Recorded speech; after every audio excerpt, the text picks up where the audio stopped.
Je m'appelle Agnès Linglard, je suis pédiatre et chef du service d'endocrinologie et diabète de l'enfant à l'hôpital Bicêtre Paris-Saclay. Je coordonne également le centre de référence des maladies rares du métabolisme du calcium et du phosphate et dans ce cadre, nous allons parler de l'hypophosphatémie liée à l'X. L'hypophosphatémie liée à l'X, c'est une maladie rare d'origine génétique. La plupart des patients présentent une mutation dans un gène qui s'appelle le gène FEX. À cause de cette mutation génétique, les patients ne sont pas capables de garder le phosphore dans l'organisme et tout le phosphore qui est soit mangé, soit produit par l'organisme est excrété dans les urines. Du fait de ce manque de phosphate dans l'organisme, les enfants présentent un rachitisme, c'est-à-dire des déformations des membres inférieurs, des douleurs osseuses, mais aussi un retard de croissance, parfois des anomalies du crâne et des anomalies au niveau des dents. Chez l'adulte également, il y a beaucoup de signes cliniques, un os qui n'est pas suffisamment minéralisé, les patients peuvent présenter des fractures, des douleurs osseuses et même des calcifications des tendons qui vont aboutir à des douleurs et une difficulté à marcher. L'hypophosphatémie liée à l'X est une maladie qui est diagnostiquée encore aujourd'hui trop tardivement. Pour améliorer à la fois le diagnostic mais aussi toute la prise en charge des patients, nous avons produit avec un groupe d'experts internationaux des recommandations qui vont dérouler l'ensemble des étapes pour arriver du premier signe du patient jusqu'au traitement de la pathologie.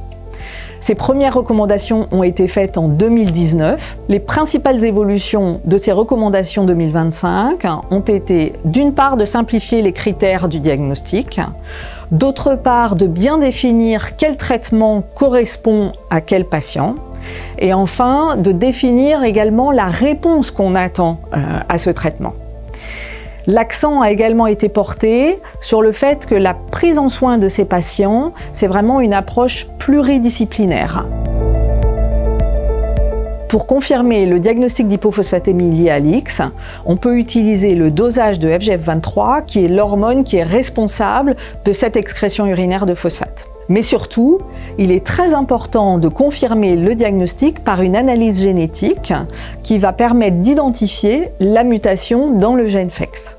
Le contexte familial est également important puisqu'il s'agit d'une maladie génétique, donc transmissible ou héritable d'un de ses parents, dont la transmission se fait avec le chromosome X. Il est donc important, quand on fait un diagnostic d'hypophosphatémie liée à l'X, d'explorer le reste de la famille pour identifier des apparentés éventuellement atteints.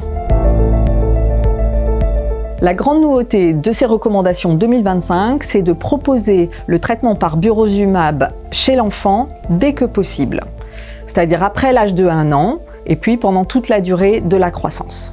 On sait que le traitement par burosumab chez l'enfant a une meilleure efficacité, mais aussi une excellente tolérance que l'autre alternative thérapeutique, qui est l'association de vitamine D active et de suppléments de phosphore. On utilisera donc la vitamine D active associée au supplément de phosphore uniquement chez l'enfant de moins de 1 an ou, évidemment, si le burosumab n'est pas disponible. Il va avoir pour effet de restaurer un niveau normal de phosphate dans l'organisme et de diminuer l'excrétion urinaire de phosphate, ce qui va permettre de corriger la majorité des symptômes que présentent les enfants, mais également les adultes. Quand on propose un traitement par burosumab, on doit s'attendre à une certaine efficacité. Il doit y avoir, dans les 6 mois qui suivent le début du traitement, une amélioration des signes biologiques, biochimiques de la pathologie, c'est-à-dire le taux de phosphore, mais aussi le taux de phosphatase alcaline. Et dans les 2 ans qui suivent le début du traitement, on doit observer une amélioration de la déformation des jambes, une normalisation des phosphatases alcalines qui est vraiment le marqueur biologique du rachitisme, et aussi une normalisation de la vitesse de croissance. Alors, le suivi d'un patient atteint d'hypophosphatémie liée à l'X doit être effectué par une équipe qui connaît bien la pathologie. Et donc au mieux dans un centre de référence maladies rares du calcium et du phosphate. Le médecin référent va assurer le suivi régulier du patient et la fréquence du suivi va dépendre de l'âge. L'objectif de ce suivi régulier est d'optimiser le traitement, mais aussi de prévenir, d'éviter les éventuelles complications de la pathologie. Le suivi nécessite également l'intervention de différents acteurs autour de ce médecin référent.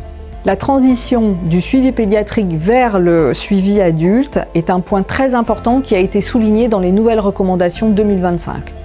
En effet, le suivi et le traitement d'un patient atteint d'hypophosphatémie à l'X ne s'arrête pas à la fin de la croissance. On doit proposer aux jeunes adultes puis aux adultes un suivi qui inclut la prise en charge de la douleur, les soins dentaires, la prise en charge de la mobilité, la prévention des complications.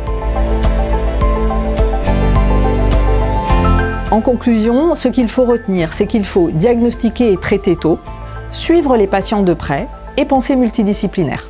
L'hypophosphatémie à l'X, c'est une maladie rare, mais nous disposons aujourd'hui d'outils efficaces, à la fois pour le diagnostic, mais aussi pour le traitement. Notre objectif maintenant, c'est d'optimiser la prise en soin des patients pour améliorer leur qualité de vie.